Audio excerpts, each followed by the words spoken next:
Hey there guys, my name is Marcus, and in this video I will show step-by-step process how you can easily add a Bluetooth device to your Windows 11 PC or notebook that you have. Now this video is pretty straightforward, so if you're gonna have any questions, ask me down in comments, and also write down below in comments that this video helped you. So when other people come here, they know that it's like, alright. So go on the right click on the bottom on Start and click Settings.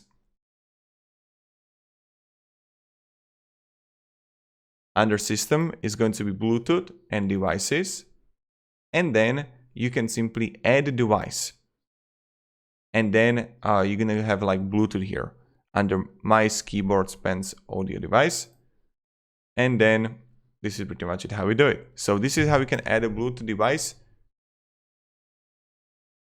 and